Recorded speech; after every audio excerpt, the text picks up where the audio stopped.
So anyway, this program kind of came together. I was working with Jay, and we're talking about the program that was in Amarillo, and we want to do something to kind of address this issue with 4-H'ers and FFA kids and agents and ag teachers and parents, and that's how this program came about. And so Sunglow is our sponsor, and Jay, we appreciate you sponsoring, and also Rowdy Feeds is our other sponsor. Mary, thank you for doing that, and help get this location. I don't know if y'all have ever been in this museum, but it's pretty awesome. And if you ever get a chance to come and go through the whole museum, it's worth your time. Our speakers today, we're going to have several different speakers. And we're going to go Skype and Dr. Scanlon Daniels, and he's with Circle H headquarters, and he's going to talk to us for about 30 minutes. He's one of the leaders in research in this PED, and he can answer a lot of your questions from the vet side of it. After he gets done speaking, we'll do about 15 minutes, 10, 15 minutes questions directly to him, and then he's going to log out, and then we'll go on with the program. And after that, we're going to have Josh Crone. He's with DL Show Pigs. Josh, he's out talking how he looks at it from breeder and time to sell, and what he expects of people coming to his place, and how he handles it on his ranch. Then Brandon Gunn, and Brandon, some of y'all probably know him, he's the Executive Vice President of Texas Pork Producers. He's going to hit everything they missed, is what he said, and kind of tell us his role and what things he's seen across the state.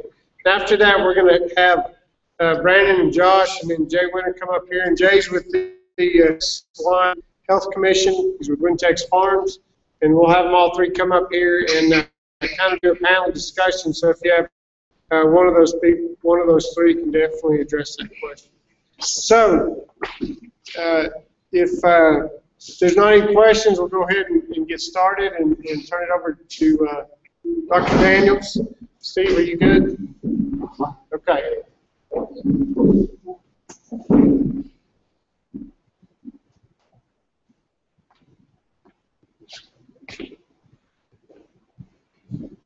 Hey, Dr. Dennis, can you hear me? I can hear you. Everybody out there hear? Okay, you're just tell me whenever you want to change the slide, and we'll go from there. Okay, sounds good.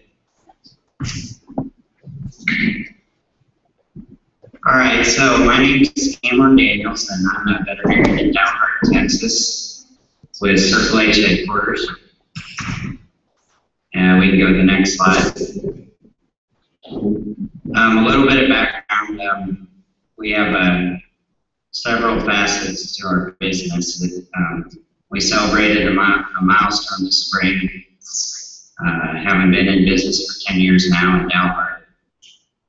There's three main components to our practice. We do swine and dairy veterinary service. We operate a diagnostic food safety and pH laboratory. And then we do contract research, so testing new antibiotics, new vaccines to make sure that they're safe and effective. So we can go to the next slide. My wife is also a veterinarian. I work with her in our practice, and then we have a couple of associates and business partners. Bill Du Bois is located in Mustang, Oklahoma, and then David Beckle is located in Canyon, Texas.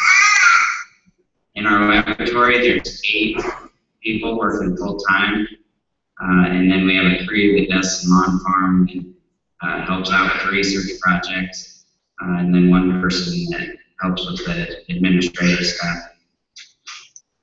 So we can go to the next slide. Our objective in the presentation today is to review the basics of PEDV, and I realized tonight that nowhere in my presentation did I tell you what PEDV stands for. So I'll do that now. It's porcine epidemic diarrhea virus. We'll talk a little bit about how the PEDV PEDV problems been tackled in commercial production systems. We'll talk a little bit about current knowledge gaps. We'll talk about some of the diagnostic tools that can be utilized, and then we'll kind of wrap up with some of my thoughts on how you might manage the PED risk around exhibitions and shows. And that part will be fairly limited, since I know you've got some other people on the program that can speak very well on that too. So my main focus has been working with the larger commercial production systems. So the next slide. And I put this up, this quote, because it really made sense to me. I think it's pretty applicable to this PED situation. It's a very new virus in the United States, and so there's a lot of information that's floating around. Some of it's not true, and some of it is true. But I just wanted to say, beware of false knowledge. It's more dangerous than ignorance. So I'm glad that you all are here, learning more about this disease and helping become better informed and better educated. So we can go to the next slide. My background knowledge of PED really started on May 16th of 2013, and I called Dr. Schwartz, who's a veterinary pathologist at the Iowa State University Veterinary Diagnostics Lab. He's somebody that I had when I was in school. I worked for him while I was in school, and I was following up on a different case initially. He asked me, and you can click the next slide, have you heard about PED? And then click the next slide. My response was, I don't know what you're talking about. What is PED? You can click the next slide. He shared with me that it stands for porcine epidemic diarrhea, and he thought it was going to be a big deal. At that point, it was had just been announced by the USDA that it had been identified in the country. The next slide is just a map kind of the High Plains region. I wanted to put that out there just to kind of illustrate that's kind of our practice area as it relates to swine. It would be the southeast corner of Colorado, the southwest corner of Kansas, central and panhandle of Oklahoma, and then Texas panhandle. And there's not too many commercial swine in New Mexico that we work with.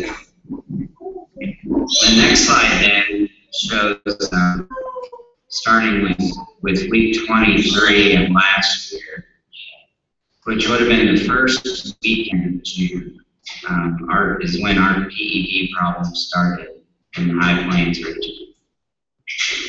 And you can see that if you click to the next slide, there were 2 rapid increases in the number of infected sow farms, really in the middle of the summer, in June and July. And then if you click to the next slide, then you can basically say the remainder of the farms in our area, with a few exceptions, went positive through the fall, winter, and early spring. And so I've been calling those, just for descriptive purposes, our summer cohort and our fall and winter cohort. So you can see from that, it really, in 9 months, it got into most of the commercial production in our area. So click on the next slide. The rapid increases in PED prevalence can be attributed to area spread. So once it got into a farm in an area, it spread very, very quickly to other farms that were close by. But the introductions into new areas, we still probably can't explain to this day. So if you go to the next slide, I took this out of Monsters Inc. and basically using this to talk about how there must be some other pathways or some other routes of transmission, how this virus is, number one, getting into the country, and number two, getting into farms that their biosecurity had been good enough to keep out the major swine pathogens up to this point. So, you know, some of the new information that's coming out is that feed is the viable mode of transmission. And that would certainly explain why we've seen some spread into well-isolated systems that up to this point in time had adequate biosecurity for other diseases. So go to the next slide. Some of the basics about PEDV, as I said, it stands for porcine epidemic diarrhea virus, so it causes diarrhea. It's a coronavirus, so it's in the same family of viruses as TGE, or transmissible gastroenteropathy. It's spread the same way as TGE, so think about fecal-oral spread, so the pathogen replicates, the virus replicates in the gut of the pig, and then it's shed into feces. And when other pigs come in contact with the feces is how they become infected. So if you think about biosecurity, you want to break that link between feces of infected pigs and the oral ingestion of feces by the susceptible pigs. One of the things that makes this disease a lot more difficult than TG is that it's a lot more stable in the environment. So TGE, within a few hours, at warm temperatures, exposed to sunlight, it'll die off without even needing to use disinfectant. This virus can live for a week at room temperature, so it's much, much more stable. However, it is susceptible to disinfectant, so the principles of cleaning, disinfecting, and allowing to dry, if you do those things well, you can be very effective at controlling this virus. So go to the next slide. The severity of the disease is very much age dependent. So young pigs are the most susceptible. The cells that line their intestine slough off and replicate the virus to a lot higher amounts, and so those pigs are really susceptible to the dehydration that's caused by that disease. There's large amounts of replication in the intestine and shedding in the feces, and then sow immunity and pig immunity too will develop over approximately 14-day period after exposure, and then shedding will start to decrease after vaccine. Next slide. So there's been probably 2 separate introductions of PED to the country. What we've found, or what we've learned over time, is that there's 2 different genetic types, or 2 clusters, and they're different enough that we know that it wasn't just one introduction that changed. It was 2 different introductions. Both of those viruses have origins in China, so somehow it got from China into the United States. Somewhere along a similar period of time, there was also another coronavirus introduced. It's called Delta coronavirus. It's also relatively new to the country. It looks the same as PEDV, although it's not as severe. Another development since June is that PEDV and all enteric coronaviruses are now reportable. So if you suspect you have PEDV, you're required by law to notify your veterinarian and or the Texas Animal Health Commission. Go to the next slide. Some of the more recent developments are there's now 2 conditionally licensed commercial vaccines. One of those has seen widespread use. It's been used a lot for some of the control and endemic farms. And some of the feedback from that are that some people feel like it's very helpful. Other people feel like it's been hard to see much difference from that vaccine. The second vaccine just received its approval last week, or the week before, and has not yet. It's just coming out on the market, so people in the next few weeks will be having their first opportunity to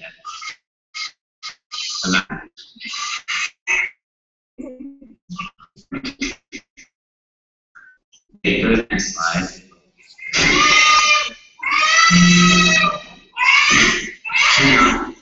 Hang on a sec, guys.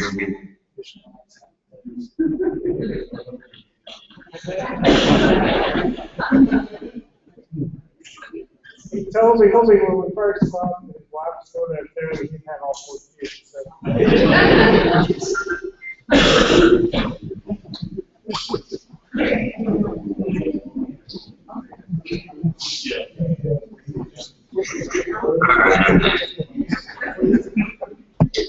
So the next part of my presentation, I'm going to talk about how basically you want to be prepared so as to get it, and in the event that you do, have a plan for how you deal with it. So part of your plan needs to consider what you do before the break,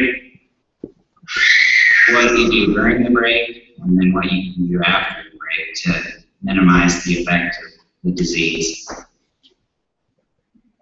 So before you get infected, it's a good time to conduct a review of your biosecurity and implement desired changes to your farm or swine housing process. So that might relate to your visitor policy, how you handle breeding stock sales or pig sales, and then you want to identify the resources you need in the event of a break. So understand the clinical signs, which is going to be in young pigs, a very profuse, watery diarrhea, may or may not have vomiting. And then in your older pigs, it may be very mild, just some looseness that persists for a few days, and some vomiting. So again, it's very much age-related, how severe it is. And so in your older pigs, it might be pretty mild, the diarrhea. So for what we know today, we still want to use feedback to get widespread herd exposure if it does get introduced. And then if you have a breeding herd, you want to identify your plan, your contingency plan for gill replacements. And then if you can do it, it seems to make sense to wean pigs early. The next slide, then, if you do have a break, the current recommendations would be to early wean pigs, feed back the sows, and then decide how you're going to manage your gill replacements. Are you going to continuously acclimate your replacements for the foreseeable future? Are you going to close your herd and try to burn out the disease, or you can even do a combination of control methods?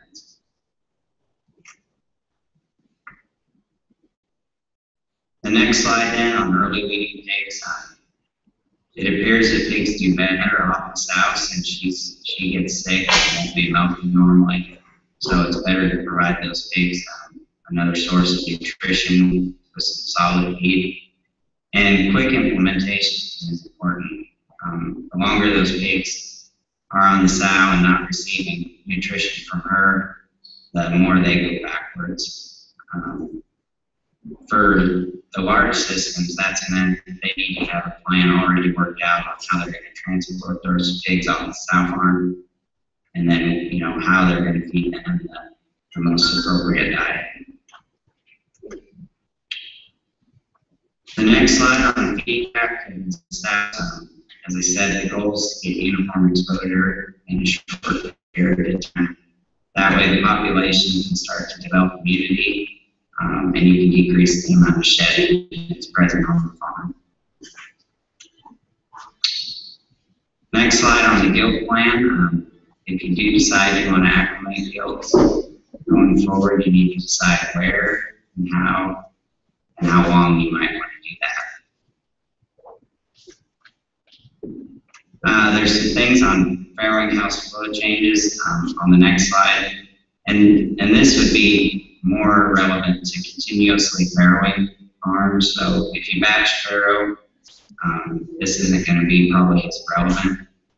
But we're on the larger farms, we really coach them or suggest to them that they load their farrowing inside out. So when you load in your heavy sows, fill your rooms in the weed pig chute first, and then load the ring that's closest to the weed pig chute last. And so by doing that, you're actually having to move wean pigs past the rooms that have younger, more recently farrowed pigs. And that helps break the cycle of transmission from older pigs to younger pigs. That seems to have been really problematic in dealing with this on the larger breeding farms. Batch farrowing has been very effective. So the more all in, all out you can do by farm or by site, the better and easier it will be to control this virus. Batch farrowing reduces spread variation. And even if it's not perfect, even if you don't completely break the cycle, a later infection of those pigs in farrowing has less clinical impact. The next slide then, after the break, if you do get infected, you want to monitor co-infections or other disease. We've seen where E. coli and rotavirus can be much more problematic with PEDV than what they were by themselves before. You want to implement a very intensive cleaning plan to help eliminate that virus reservoir on the farm. If you have a continuous farrowing situation or a single site farm that has multiple ages, you want to develop some type of internal biosecurity so that you can break that transmission of disease from older pigs back to younger pigs.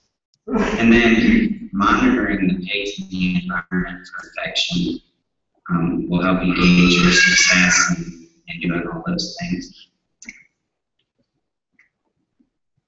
The next slide is courtesy of Iowa State. It shows the percent of submissions that have different diseases diagnosed in pigs under 4 weeks of age. And so what I wanted to point out with these next two slides is that one of the unexpected benefits of the PED problem is that we almost wiped out TGE from the swine population. So the incidence of TGE through last winter and then this summer has gone dramatically down. The next slide shows same information, but for pigs that are over 4 weeks of age. And you can see where there just hasn't been much TGE in older pigs either since the PED outbreaks. We don't think there's any cross protection between those viruses, so this probably speaks to just how much swine producers stepped up their game with respect to biosecurity. So they improved things we need to do. That's helped with TGE, and hopefully we'll have some more success with PED for the next 12 months. So next slide. On the intensive cleaning, this is probably the largest source of variation in how farms recover after they get infected. And this is really about how we motivate change or how we motivate people to do things different.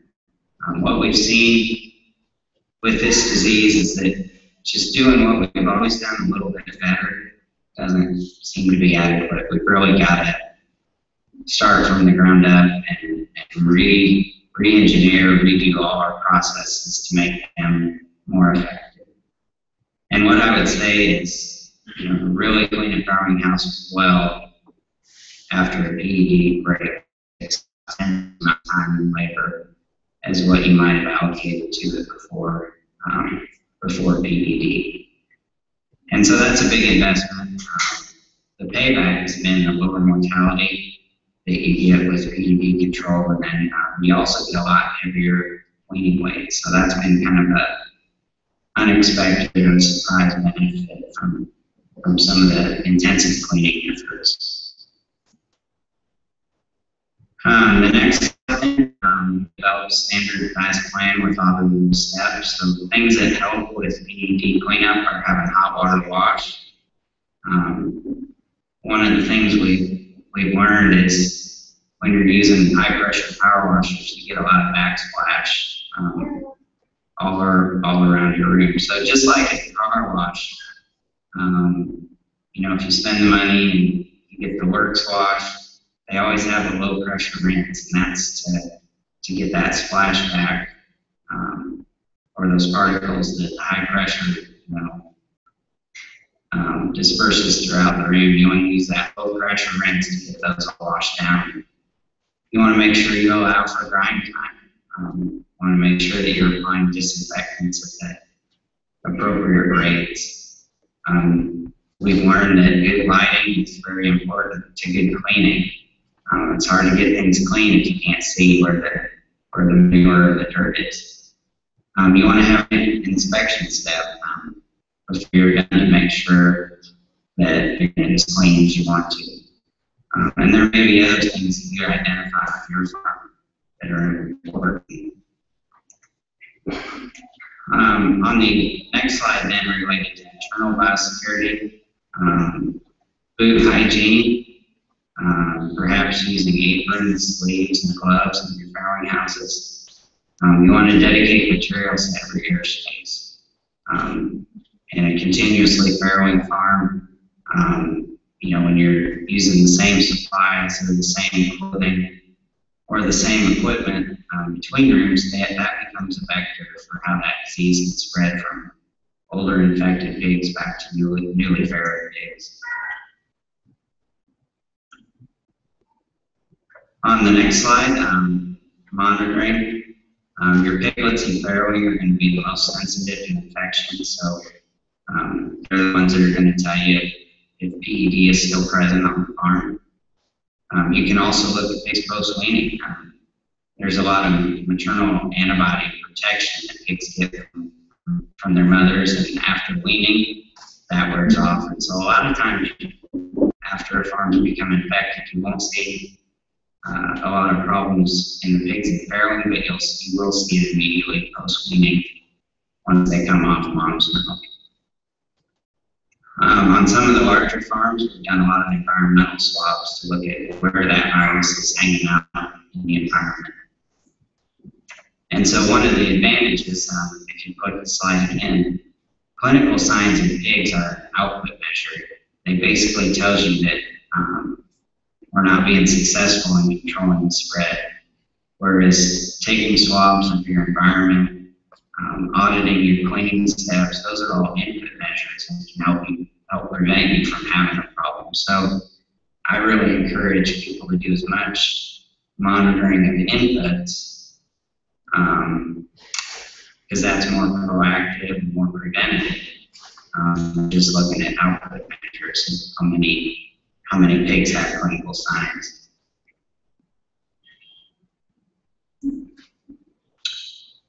Getting near the end then here, a little bit on some of my thoughts on exhibition management.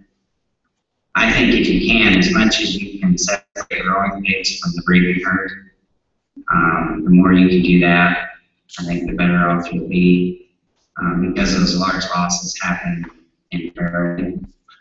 I think you always want to isolate new acquisitions.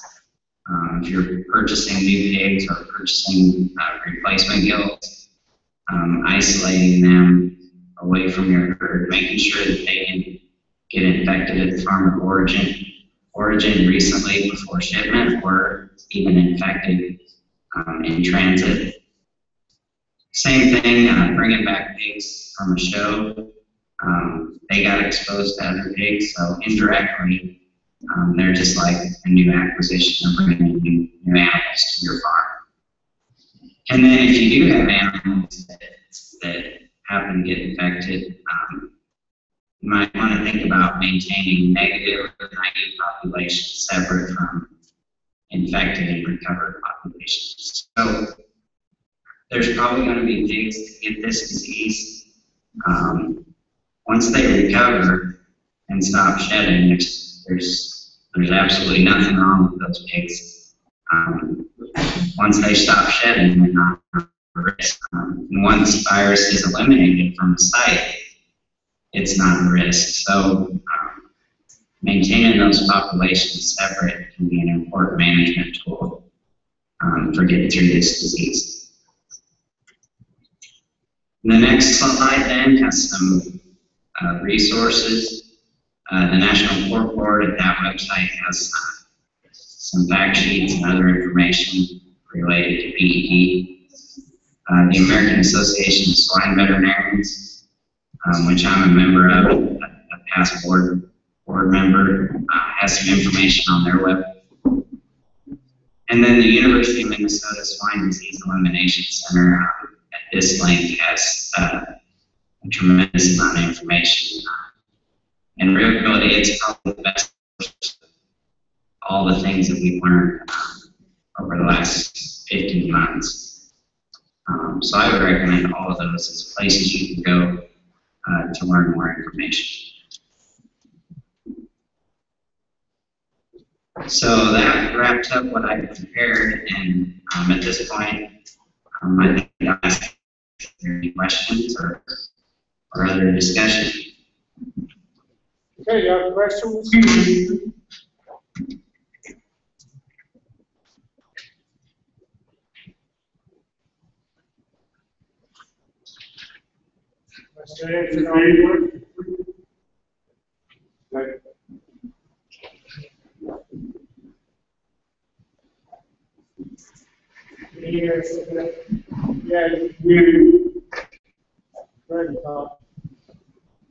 Dr. Daniel's observation about the vaccines.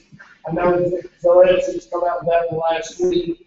And these show meat producers, how long do you think it will be before we have any kind of answers to where it's going to be effective or not? Do you think that there'll be enough research done that in the next 60 days that we'll know whether it's going to be viable for these people using shellfish, or what you're thinking there? You hear that?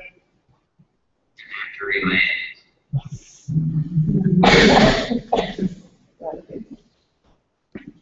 Can you hear me now? No, I was just asking with those vaccines that's just come out. I know that Zoetis just come out with that one here a couple of weeks ago, and I just wondered how long you thought it would take before there would be enough pigs that have been given these new vaccines and enough research done for the show pig producers to know if it's viable for them to use or not. Good question, and anxiously awaiting the same information. So there's, at least in our region, there are still a few farms that are still chronically infected from some of the infections that happened last year through the winter. So I would expect that when it becomes available in the next week or two, that some of those farms will be very quick to start to use it. And I would guess that if it's going to be a big help, we'll know it within 2 or 3 weeks. So I think, to answer your question, I bet in 6 to 8 weeks, there'll be some good early impressions on how good a tool that's going to be for the new vaccine from Zoetis.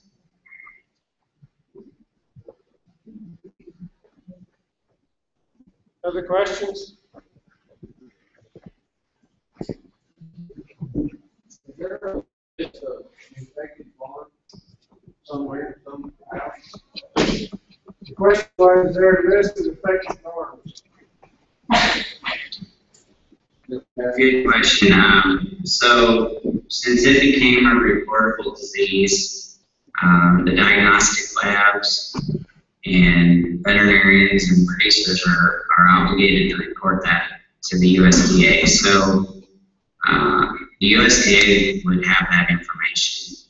As far as I know, they're still working through, how they're going to compile, analyze, and I'm not sure what their plan would be for how they make any of that information public.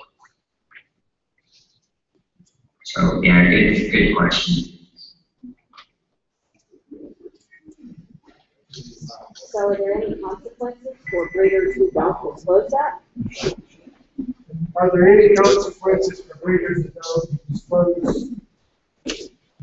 that? Yeah, that's a good question too. I'm sure that there are. I would hope that not get to that point. Right now, there's no consequences to disclosing it, so I'm not sure why people wouldn't. The point of making it a reportable disease is really to be able to understand better how it moves around, how it may have gotten into this country originally. If you're farming it, all they ask you to do is to develop a control plan, which honestly is the right thing to do anyway. And so and if you do that, there's not any restrictions on sale or movement of swine from your farm. So I would encourage everybody to do the right thing there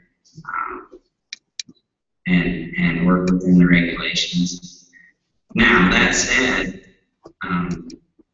requirements that shows might put on are different. That's separate, and that's at the discretion of the shows. So they may have their own requirements that are different in the USDA, and that's just something that as we get into the show season, you'll have to look into that and understand what those requirements are.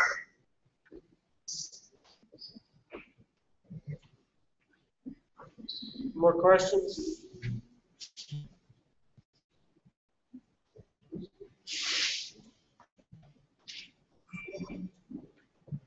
Okay, Dr. Dennis, I think that's it.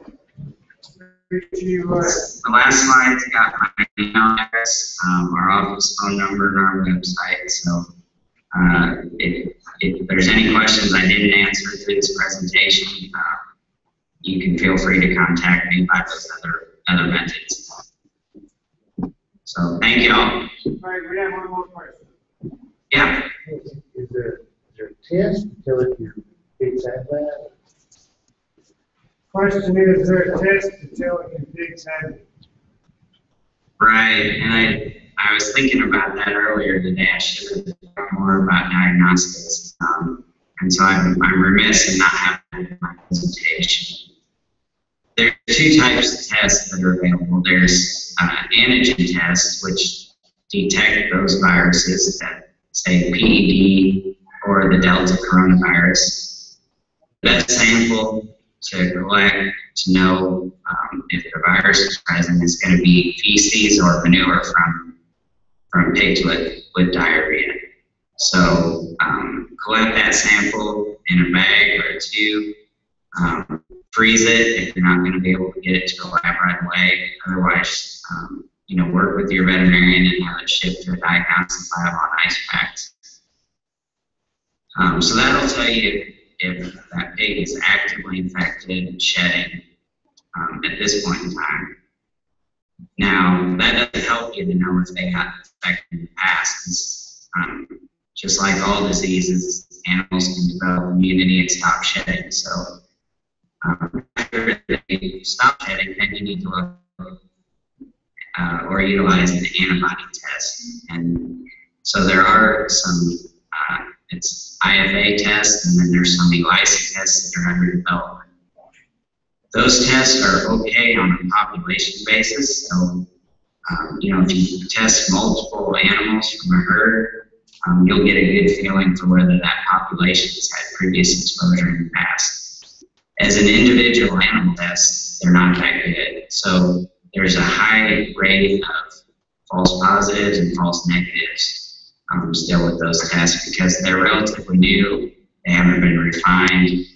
They're still, being tweaked and improved as we go along. So, if you're looking at buying replacement kills or adding some animals to your herd, my best tip at this point would be, talk with those folks, make sure you establish a level of trust, and don't just rely on a diagnostic test. Use a combination of tests and maybe look for multiple test results over time to really know and understand their true status. Is the coronavirus the same as other dogs who get the coronavirus? Also, is it the same strain? And dogs are getting vaccinated with the coronavirus? Are we going to start trying to vaccinate our swine the same way? I didn't know if they were related strain. So the question is dogs get the coronavirus also? Is it the same Is strain? it the same strain as pigs get? It broke up there just a second, I'm sorry. Does dogs get the coronavirus also? Is it the same strain as pigs get? Those coronavirus? Yes. Yes. RPED.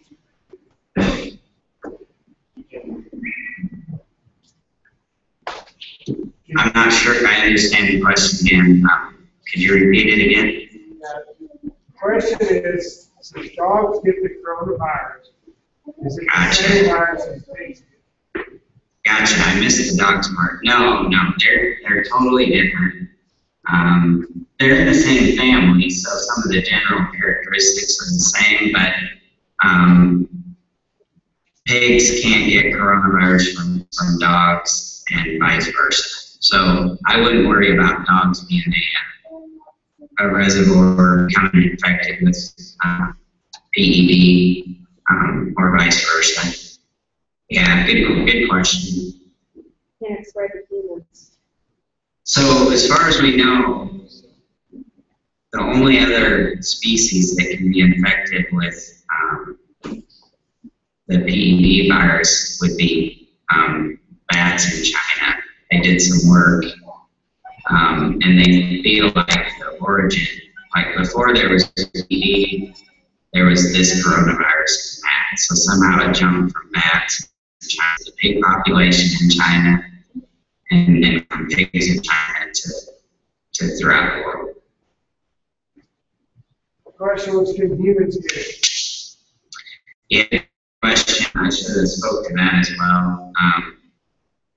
As far as we know, pigs are the only animals susceptible to this. It's not a threat to human health. It can't be transmitted in meat. So there's absolutely no risk to people from this disease. It's just only a pig pathogen.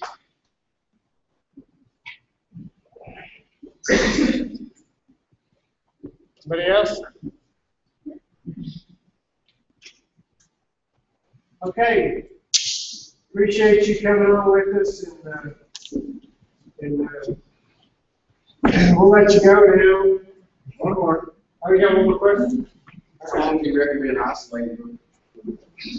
How long do you recommend isolating? Like if you have new ones coming in? So, The new ones that are coming in.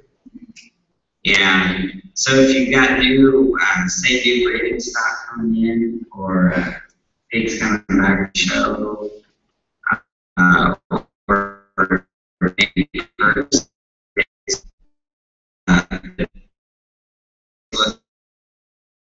you just keep them in ice, and if you don't see diarrhea, that's a good sign that they're probably not infected.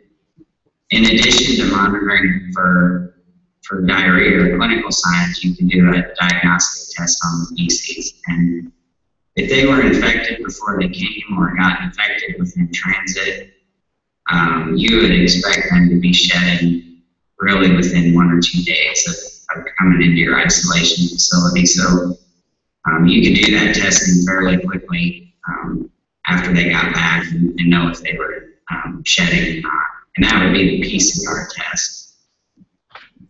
One of the nice things about this becoming a reportable disease now is that I know some of the producers I work with are not being charged for that diagnostic testing.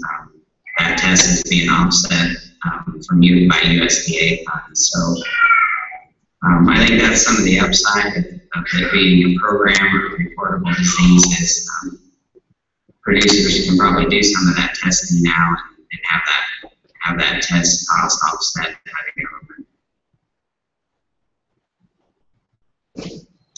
Now, how long those funds last is anybody's guess, but that's kind of where we're at currently. Is a lot of that's being offset.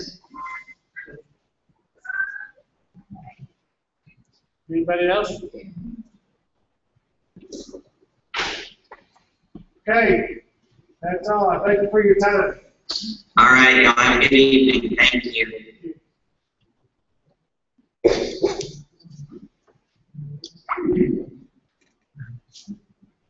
Okay. Well, at least we didn't lose internet.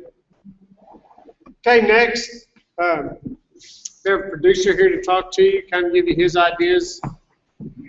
And, Josh Crone, he's with DL Show Pigs. And we will turn the program over to you. Steve, do you need more light? Yes. Basically, I'm going to talk about like what, from a producer standpoint, big purchasers, many breeders here.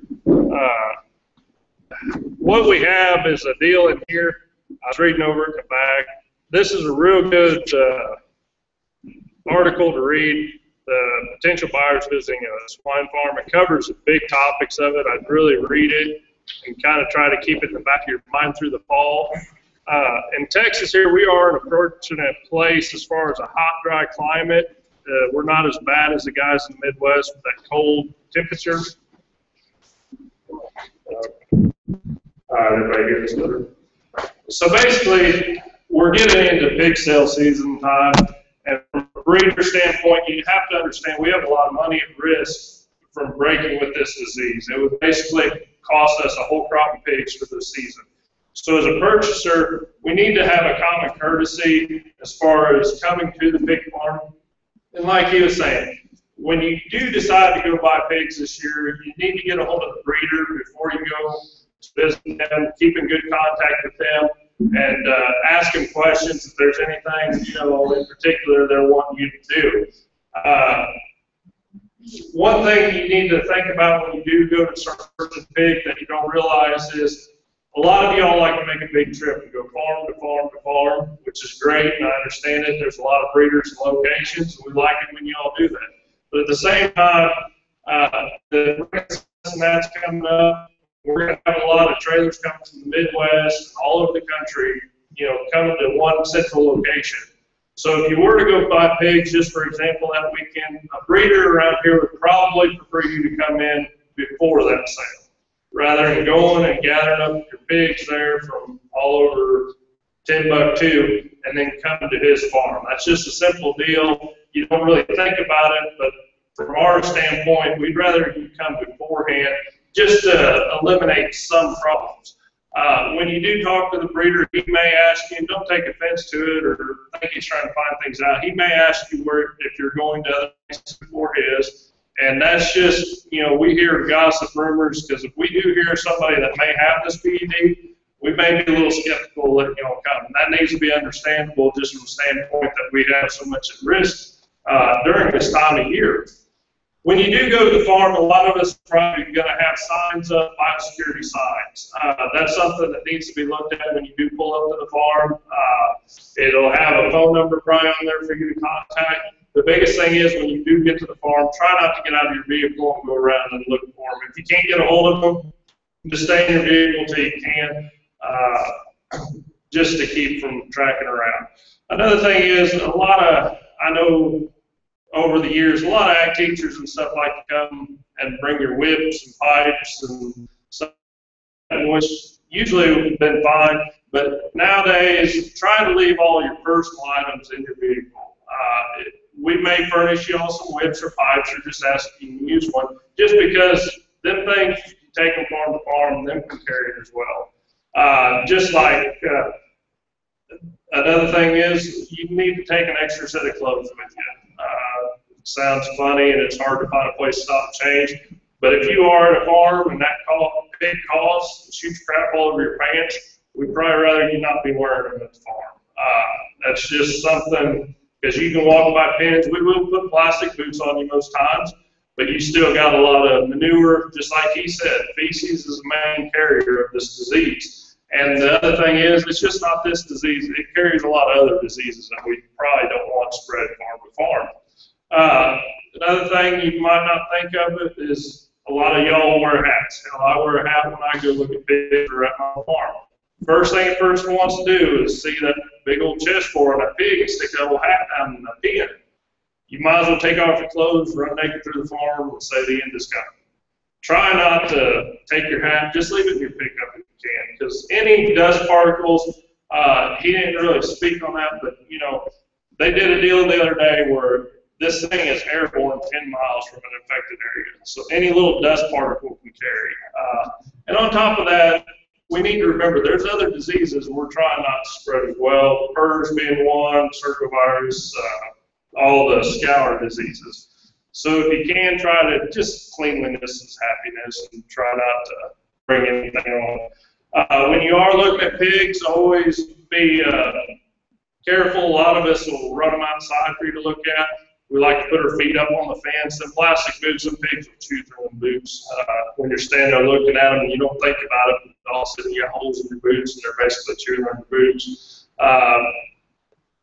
You need to ask the breeder if it's all right to bend down and touch the pigs or anything like that, and definitely by no means trying to get in any pens. Always ask permission before you do that. Trying to think of some other big deals that you see. Basically try to just be conscientious when you do it, think things through. But the big thing is when you get to the big farm, stay in your vehicle, let the breeder come meet you. That way he can take you where you need to go and help you with anything. And always ask questions, you know, as far as before you do anything. Is there any questions about anything so far? It's pretty basic, and like I said, and this folder you got, that's a very good article to read. It brings up some things you might not think about as you're doing this. And we're at a time now where there's going to be a lot of pigs transported across the country. So if this thing does flare up, this show big deal spreads pretty rampant, or can, and so we need to be conscientious and careful about that as well. So, is there any questions? Is there any topics, Brandon or Jay, you need brought up? What's the mortality rate that they've kind of seen? The mortality rate on it's the baby pigs that are on the sow. What they do, they have an organ or it's a deal inside their stomach and their intestinal lining when they're sucking milk, basically opens that it's a receptor for this disease. So it's a total mortality of pigs that are on the sow. So it can wipe out a pig crop. The other thing is, it does affect the wean pigs that we're getting ready to sell as well, where it sets them back 4 to 5 weeks, and then we have to run a lot of electrolytes through them, do a lot of testing as well. So it's not something to be taken lightly.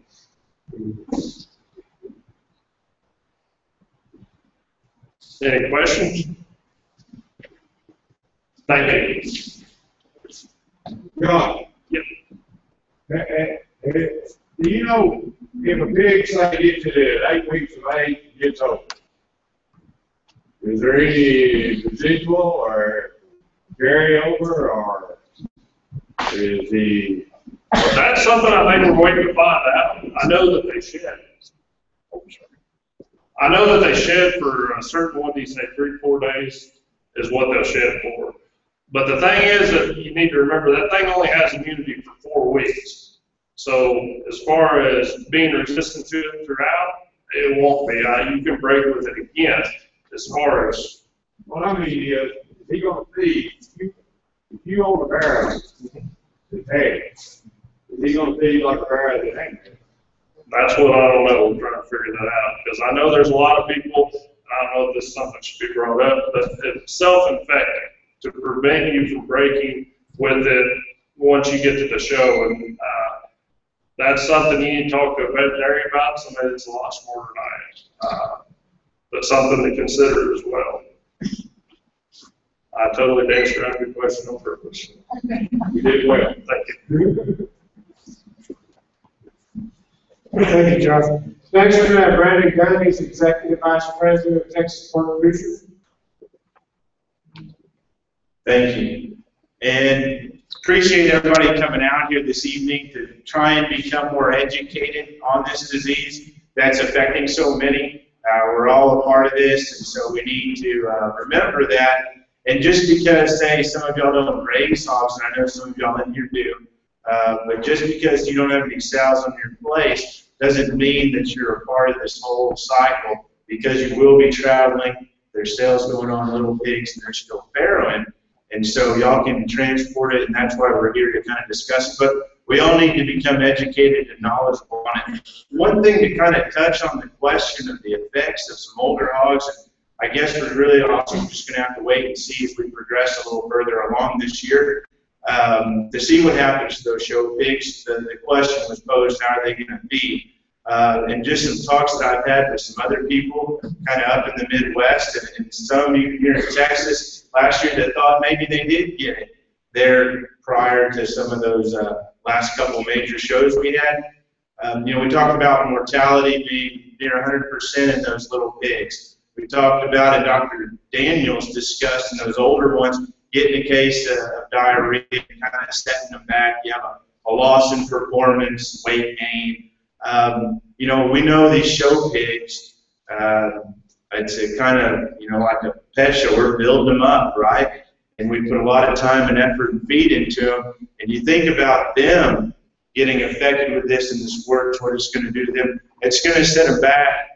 And what I've been told is that, you know, they're just not going to look the same. You know, we've got ones that we're maxing out day in, day out and working with and getting primed, you know, for the big show. Something like this comes along, it's not going to, you know, kill them, but it's going to set them back, and it's sure enough probably going to take you out to where that hog could have been potential-wise. And so that's something important, even though the death loss isn't going to be there. We start talking about the end result in that show ring, it's going to be a huge difference. A couple of the other things, and really with 3 people talking, I don't want to repeat a bunch of information or whatnot, so we can field some questions, but Josh brought up a good point on the ball caps going in between farms. You know, there's a disinfectant, and there's a handful of them that are very effective out there that have proven through research to be more effective with handling PD and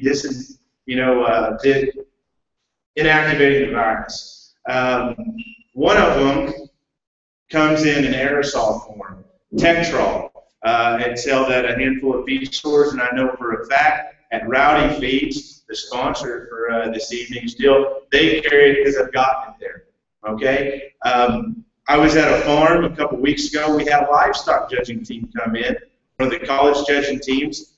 And so we had put together some biosecurity protocols for them to follow, and one of which, because we know, kind of like y'all going farm to farm looking at pigs, sometimes these judging teams go from farm to farm in the course of a day.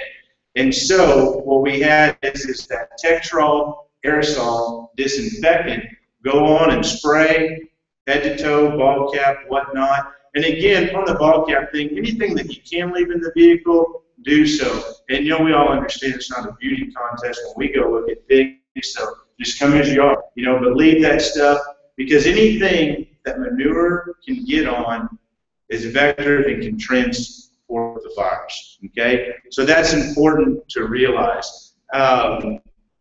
So that disinfectant, we had camp this summer. When we came on and off the bus, we sprayed ourselves down. Also, we went into places.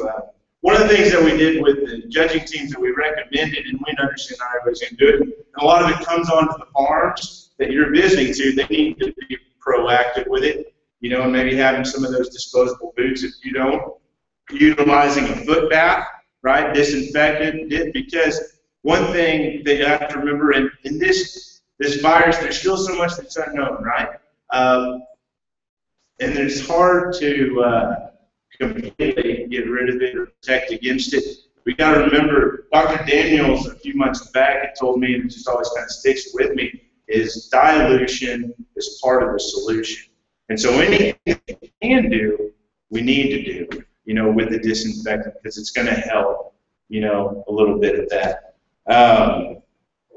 We talk about, from y'all's standpoint, you know, show pigs, going to shows. If we think about a realistic basis, because there's a lot of things that can be done, and we talk about the commercial farms, they have heightened levels of biosecurity that are unimaginable, really. Like you think, wow, and yet they've had issues with breaking with PED. So we very easily could. We're not going to be able to do the same thing at our own farms and our own little barns that they do. So if we think about ways that we can be realistic in trying to minimize the spread of this disease, one, say we're going to get these pigs and we're going to bring them home. Say you go to a jackpot, right? We all like to go to jackpot shows. Some of us are showing breeding gilts, and we take them to some of these major shows and come back in between. We do need to isolate them, right? We need to isolate them if you can. Get you another pen built if you can, right? If you're able to do that, feed them last, tend to them last. Another thing, when you come back home from any show, because, and I understand if I was growing up, when I was growing up showing, we didn't have an isolation barn or pen. I mean, it was just a small barn with a handful of pens like maybe some of y'all have. So that kind of stuff is difficult. You just got to do as best as you can all the time. I would say that one thing that you can do, it's very much in your power, is to disinfect. Clean, disinfect, ample drying time, right? C, D, and D, one of the keys that Dr. Daniels talked about. So when you do come back from the stock shows, everything you got, right? The trailer, you need to clean out first. You need to wash it, high power pressure wash. You need to disinfect it, and you need to let it sit and dry, preferably in the sun with some warmer temperatures. Your show box, your whips, your sprayers, you know, let's go ahead and do that as well. Now, if you can, which many of us have multiple, you know, hog bats laying around, sprayers, you can have one designated for the barn and one designated for your show box. Perfect, right? Because what we're going to talk about is establishing a clean line of operation, okay? And that is the line between dirty and clean. So, your farm, consider it clean. Everywhere else outside of it, consider it dirty, you know? Because that's where you're going to pick stuff up at. So anything that goes out into the dirty side, you know, we got that line right here at our place, and that could be what, the entrance to your barn, you know? That could be the trailer. You know, you don't cross that line, right, without having, you know, a set of barn shoes to stay there, you know, some clothes, making sure you change. Your show supplies, when you go from show to show, keep them there. Still, you want to wash, dry, and disinfect anything that goes to the shows, but you know what? Don't bring them into your clean side, your barn. You want to protect the barn, protect the livestock you got at all costs. And that's another thing. And I'm going to be a little bit random, I understand, so you have to wrangle me in. When we talk about doing anything at all costs, and there's been all kinds of talk about exposing your hogs, right? Exposing your herds and your show pigs, inoculating them. I would say this, and Josh alluded to it, and everybody has, immunity is short-lived. It doesn't last forever on this. You need to do, I'm not going to tell you what to do, but it's my recommendation that we do all we can to prevent. Prevention, prevention, prevention. And fight it as much as we can. There have been people that say, well, shoot, I'm going to get it. We might as well just do it and get it over with. But again, it goes back to immunity being short-lived. The other thing is there's people in the Midwest, right? It's been rampant up there, even in the show pig farms. There's still people that haven't had it. And there's still commercial farms that haven't gotten it. Really? It's by love, right? You know, praying every night. But you bet it's from being diligent with biosecurity practices. All right? So it is possible, right? You can do it in the right world and still get it. But still, if you do everything right, the risk of getting it, right, decreases by a large margin. And that's what we're trying to do. Okay, that's what we're trying to do. I'm trying to think. And anything I say, y'all can just shoot out with some questions. On the testing and reporting deal, we'll let Jay talk about that. Mm-hmm. While we're talking about the guys were showing that spraying down before we go in. Do you recommend us using the bleach, or do you recommend the other one? If we spray down before we spray in? I see. They're chewing on the pins. You know, we don't know if they must do the clean lines or they do work. So, do we spray those pins first before we go in? At your home or at the show? Like that box. At the show? Now, I don't know. There have been shows, and honestly, if it's there, if it's there at the show, then you'll get it and disinfecting your own bin, right? And you're going to do it as the next bin, and then walk into the ring and everything like that. And so, you know, that I don't really see value in. Because there's things that we all know that we can control and things that we can't. We just need to do as best we can with those that we can control. Yes. One thing I just thought about is even though we sanitize our floor mats in our vehicles, they're going to hold them. So I think, you know, after you go to farms or after you go to a show or a sale, sanitize the floor mats. Yes, very good. And in this deal, inside that folder, what I provided was a couple of things that I wrote up. One on biosecurity recommendations for going to farms, buying pigs, and for farms as well, and then validation deal, and then also included some separate report card in there. And what you're going to find is that's great. What you need to do is disinfect. My Suburban has been washed inside and out so many times over the past years. I've gone to places, gotten me a little VIP membership with a car wash. But the inside is important. You know, taking wipes. You know, if you kept those Lysol wipes in your vehicle, wipe down that steering wheel, right? Go ahead and clean the inside of that vehicle. Those mats, clean them. Now the thing is also when you talk about getting in and out of the vehicle, so put on those disposable boots as you get out, and then as you're getting in, taking them off. All right. Again, it's always trying to keep that line of separation in mind and what you can do. And again, it seems like it's a monumental task. There's a lot to do, but we can get there. But yes, cleaning the entire interior, and that's where we're finding it. The inside cabs of vehicles, they've been swabbed plenty in research and shown to be positive. And so there you go. That's the thing. We talk about being as, you know, what's the saying? Being as strong as the weakest link or whatnot. If you've got a slip in your biosecurity, well, then that could just kind of do away with all the good that you have done. So that is one part, making sure the interior of the cab is clean, you bet. Because when we talk about shoes being, I mean, that's where we go everywhere. And so definitely floorboards of vehicles.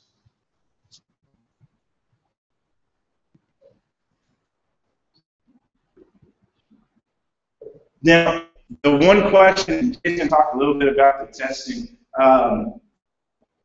It's important on the reporting side because we can't control this or really kind of fight it if we don't know where it's at, right? And that's my belief with it. If we talk about, well, consequences, or whatnot, the way the federal order is set up right now is just to work with a veterinarian, all right? So if you have it and you test positive, your farm does, and it's reported, well, then you're going to get with a veterinarian, you're going to work with them and establish a herd health plan, a management plan to kind of get you out there.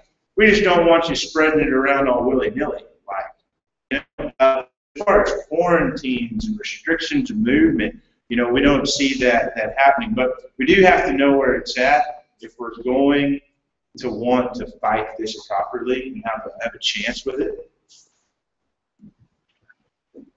We got your back. Okay, what we're going to do now is just open up the questions and between Jay and Josh. Brady. I want to answer the question a little bit about disinfecting at the shows. I'm one of the superintendents at the Barrett Show in San Antonio. When we had the meeting in Amarillo, we were asked the question that night if we were going to do anything extra at the show to prevent this. The thing I can tell you is if we went in there disinfecting the barn, people brought their troughs and their buckets and everything on it, we haven't done any good. What we are going to do is, after the guild show's over with, that barn will be sprayed. We're going to try to do what we can. The two places in a stock show, in the atmosphere and in the barn, that's the most congregational of animals, is scales and wash racks. And so those two, we will periodically, San Antonio Stock Show is going to go by and disinfect scales and disinfect wash racks periodically through the days. We are going to do that. Between the two waves, we won't spray down the barn. There's just not time, because it won't dry in time. We can get sprayed, but the dry is really important. It's not going to dry in time, but wash racks and scales and those things, we are going to try to do what we can. So maybe that'll answer your question. A little bit from the reportability deal. Since I've been on the Texas Animal Health Commission, when that all came down was back in June, when that thing really got pretty prevalent in the Midwest. There was a lot of pushback through the Midwest of big commercial operations that fought the reportability deal. They just didn't want people to know. They want to do their own business. The thing about the reason why I supported it, the thing that I really didn't understand until that all came about is Dr. Ellis, which is the state veterinarian, and the diagnostic lab didn't have the dialogue to know what was going on. It's kind of like a doctor-patient privacy deal, just like that deal. In other words, if we broke at our house and we sent feces to get tested and we were tested for PEDV, Dr. Ellis wasn't informed of it. It was just between us, maybe our vet, and the diagnostic lab. So this reportability has opened that up. I can assure you that from that office, we had our Animal Health Commission meeting yesterday morning. We have about 4 or 5 a year. We met yesterday morning. From that office, I can assure you the reportability deal isn't to get anybody in trouble. It is mainly to try to help. If you get, if you break these guys over from the Health Commission, they may come visit you. They may work with a veterinarian. It's all to try to help people keep it, like you talked about, Dr. Daniels talked about, having a plan, how to get things enacted and try to, keep it. It's not to go out and run a big a deal that was going to report that Robbie Harkey's got PED, stay away. It's not that way at all. It's just to try to help producers. And the only way we can do that is from the standpoint we got to start. State vet needs to know, our Animal Health Commission people need to know, and then we can all work together. So that's a little bit on the reportability deal. Questions? I have a question on Sandy. We've got meetings and inside, outside. We can disinfect the inside. What's the best way to disinfect the outside? Mother Nature can sunshine. It's the things you do. The thing that BD really has done is it has made us all use biosecurity and different things that should have been doing all along. There's just a lot of things for it. I told those people up there at Amarillo, do everything you can think up to the point that you're just almost being anal about it. It's probably not quite enough. Just like Dr. Daniels said, it's 10 times more than what you've ever done in the past. If it's gonna happen, it's gonna happen.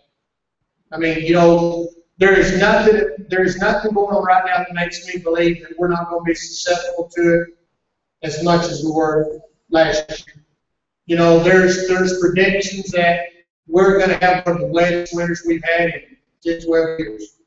One thing that virus thrives on is moisture and color. That's what's so bad in the Midwest. I mean, once they got it, you know, one thing, we don't want to keep dwelling on just how easy this thing is spread, but just to give you one thing that I tell a lot of people that I think will help you understand. Here we have Stripes and Allsons and those kind of convenience stores. In the Midwest, they have chains called Casey's. Iowa State University had some grad students run a study last year, and they went in a 50-mile radius of Ames, Iowa, and walked into Casey's and swabbed the floors. Just walked in, swabbed it, took it back and run a test on it. PED was in over 65% of every case in the window. So, it's in there, you walk in and get it, you walk back. I mean, it's that scary deal. So all we can do, I mean, we didn't come here tonight to scare people. We just want everybody to be aware, just do everything that you can. You know, from a sanitation standpoint, when you bring new pigs in, you're going to have to commingle them. You know, there's a chance we can all do it. There really is. From a producer standpoint, like Josh talked, you know, we've all changed things we've done. We try to get people to make sure that when they come, you know, we had a group of kids, or 5 of them came Sunday morning to our house. That we were busy, we were trying to get some pigs delivered, this and that, and they had their GPS on the pickup, and they got lost. They called, and I told them how to get there, and I said, now there's a sign in the driveway, stop there, and we'll be right there. They drove right past the sign. Drove right out there to one of those buildings. When I drove there, they're out there walking around. Now, Will's a lot better natured than I am, because I sent him home. You know, I went back down to my house, he's looking on the trailer, and I said, that's your deal. And he went down there and they moved the trucks, but damage was already done. You know, luckily, hopefully, we're okay, but be respectful of the breeders is the main thing. Just like Josh said, you know, we at our house we, the last 3 or 4 years, had open the house Sunday afternoon to great success. We're not having that this time. Just can't take a chance anymore. Just be respectful. If you're going to go through the Midwest, if you're going to Josh's, you're going anywhere, set up an appointment, try to be on time, wear clean clothes, be respectful of the guys that make their living raising pigs. When you bring them home, you know, when you have an ag building, you're going to have to co-mingle those pigs. You may be great. You may make that last trip to Duncan. You might bring it in and give it to all of them. You just don't know. But if you get it, contain it, and try to work your way through it.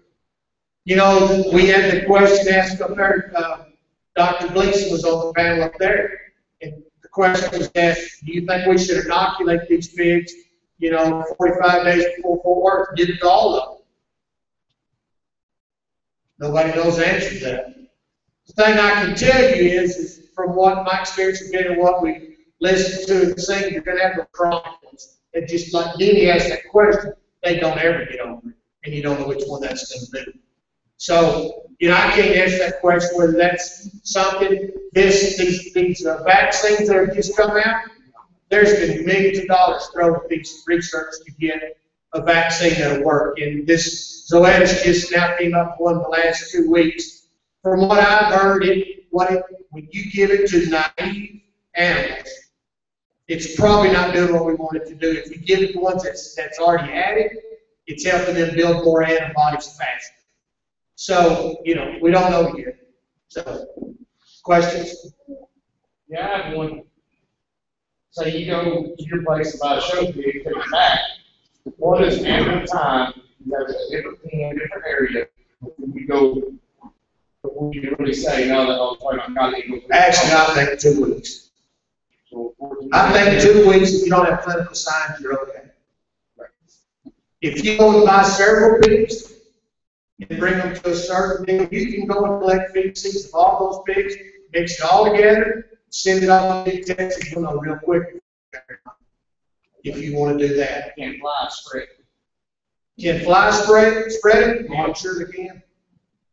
If it's airborne for 10 miles, I figure fly spread it. The one thing else that I was on a conference call way back early when this whole thing was breaking out, there were several vets on this one call, and this one vet that was in Iowa at the time had been to a commercial herd and actually inoculated and sent sows one particular day. It's a shower in, shower out deal. And so he showered in, went in there, and they gave PEDV to all these sows. They give it to them, you know, to shoot in their mouth to make sure they all get it. Then he showered out and went home that night, showered again, and then swabbed himself. He swabbed his nose, his mouth, his ears, his hands, and his feet. The only thing that was there was his hands. It was everywhere else. And he asked a question on that call. He said, why were my hands clean and my feet weren't? I said, you did a very good job in the shower. He said, you're exactly right. And this virus will stay on the human, they think, for up to 4 days. That you can carry it. I mean, it's got to have the host of the home to transmit, but it'll stay on the human for 4 days, they think right there. So, just like Josh was talking, salt water bleach does wonders. You know, you act years ago, if you have all your hogs, you know, you've got an ag farm and then you've got pigs out in the country.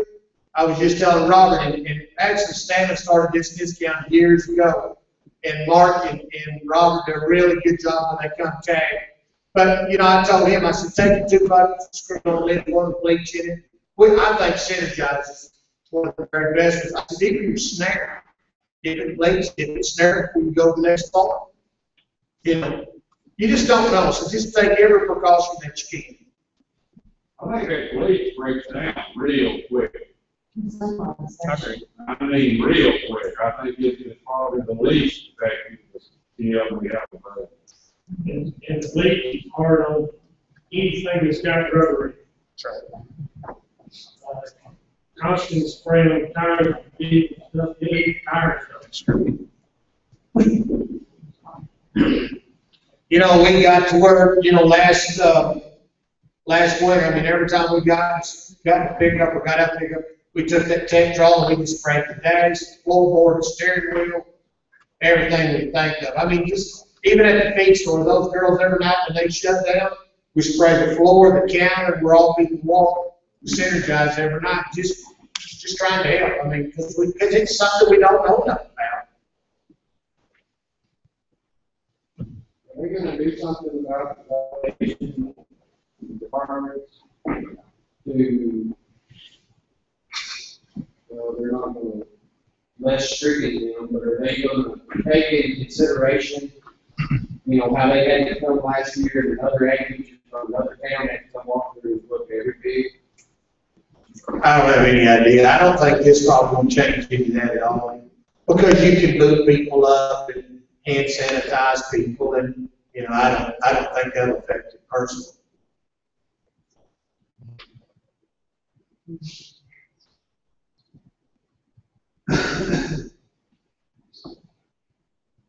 If this vaccine that's coming out, if it comes out, do we need to vaccinate all the baby pigs before sale, or what do we need to do?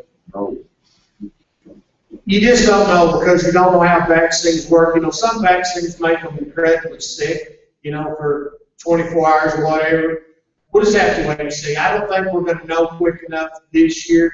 And like I said, they've been trying really hard for the last 9 months to come up with something, and nothing's worked.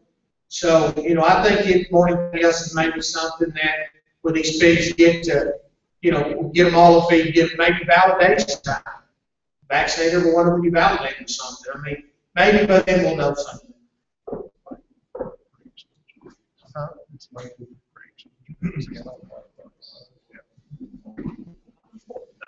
The question like Jay was reiterating, this vaccine that's come out is able for pigs that have been exposed to this before. This vaccine is mostly, I may be wrong, but manufactured for a commercial swine farm where they're constantly firing every day. It's made for them to try to maintain an existing resistance to this disease. That way, when they go in, they still have some resistance to it. It's not a modified live vaccine. So as far as vaccinating all your show pigs, it may not have a very good effect. It probably won't affect them.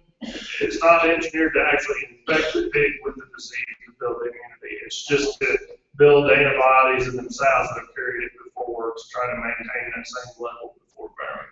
So as far as vaccinating all the show pigs, they haven't done enough research, or nobody knows yet. This is a whole new deal. Nobody knows. It's going to be a live and learn experience. Is that your question? I have a question. I wanted to find out, I guess, about the vaccine. And we have all that comes down with this virus, and we can get the vaccine. And then they're going to come out with saying, oh, well, it's okay. Showtime comes, will it come up? It won't come up as a drug or anything problematic. You know, it will come out okay on a test.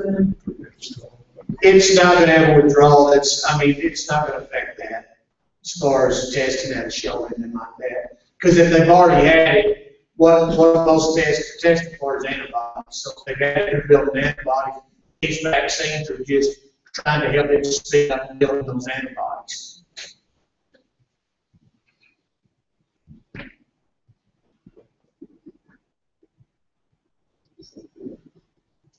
You surely got a question.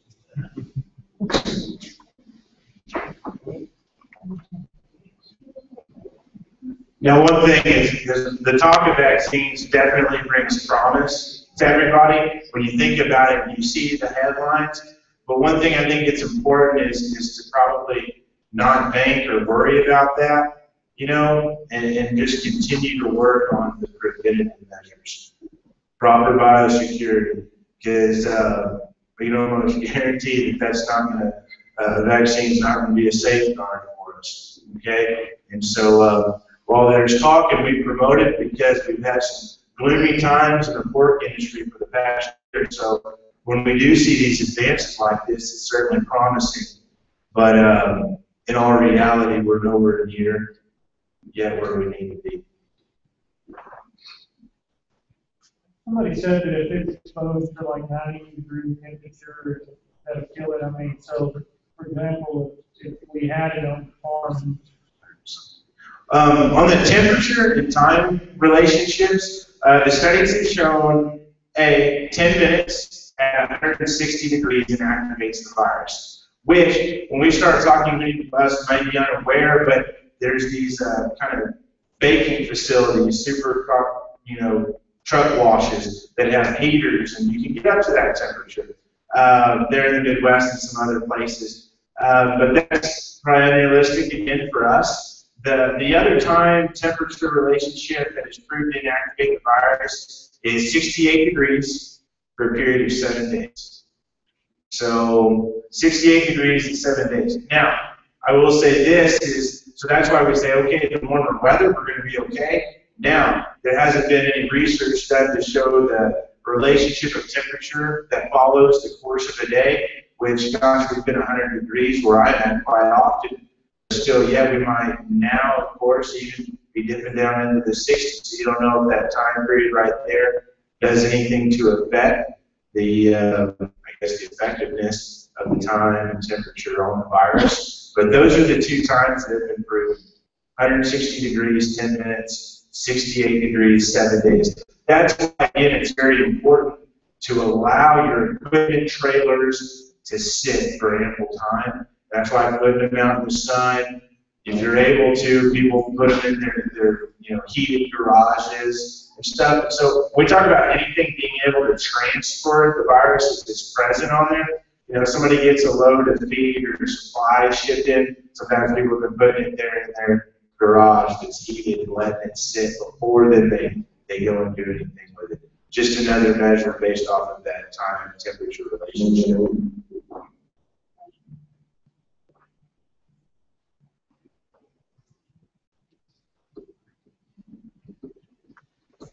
Hey, did they ever decide if it could be spread in the sure it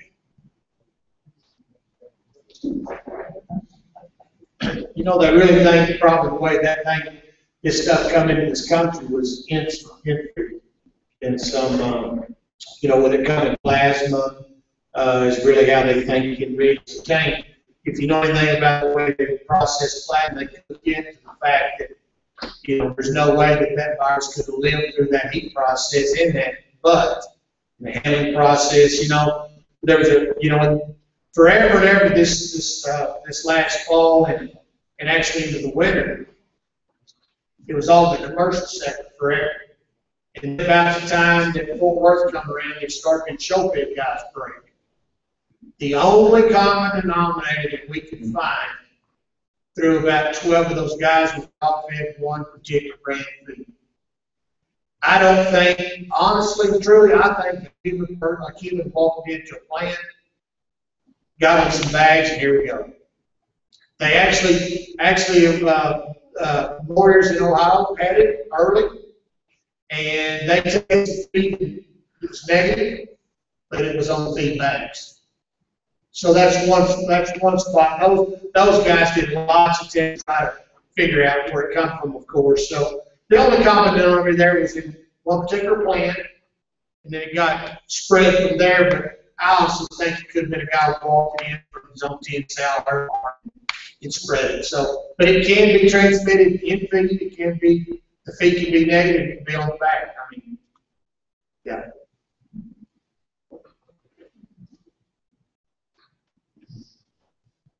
You lose how much disinfectant, what do you put it in year for year? That's a good question. Yes.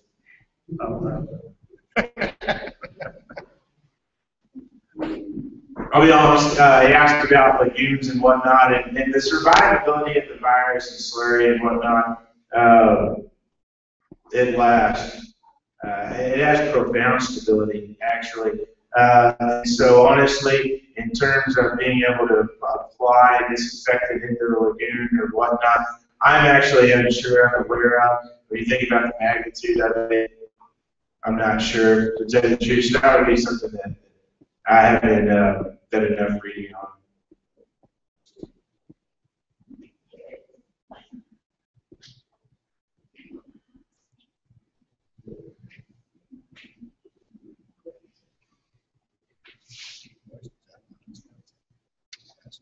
Any more questions?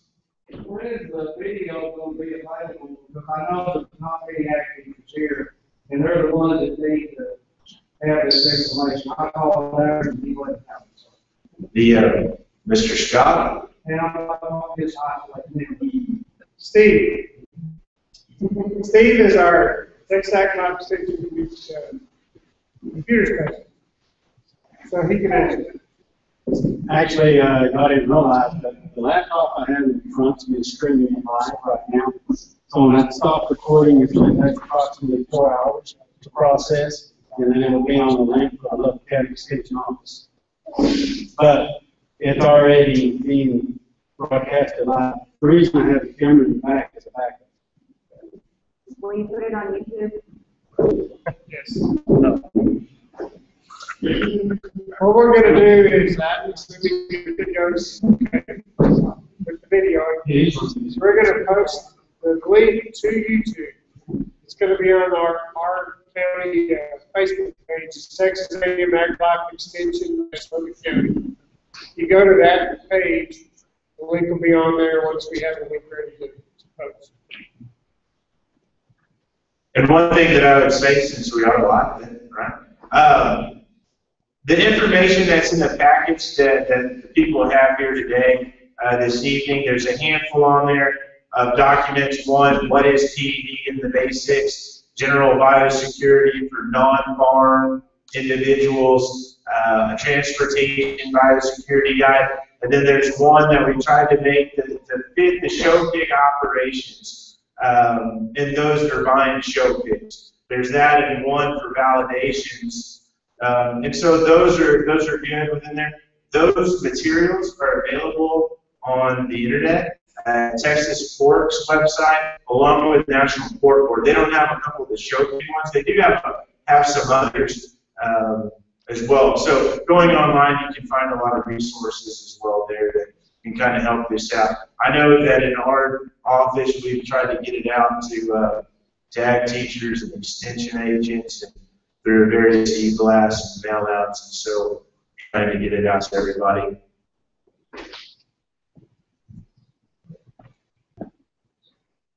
Any more questions?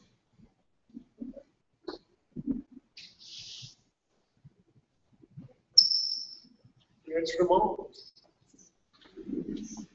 Well, I'd just like to thank our speakers, Jay and Brendan and Josh, and also Dr. Daniels, for helping put this together and coming and spending the time to help educate us. Also, thanks to Steve Hawes for doing the videoing and to Stanley for helping us get this facility for hosting. So appreciate y'all attending, and you can look for the posting of that video. Just go to our Facebook page, and if you have trouble later on, call me, and I'll be glad to direct you to it. Thank you.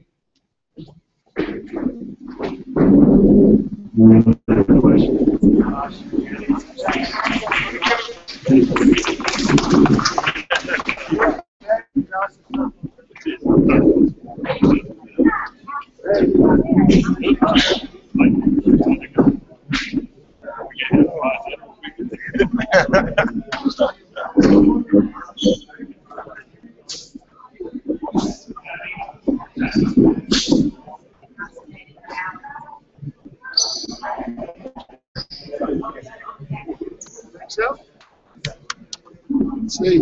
How are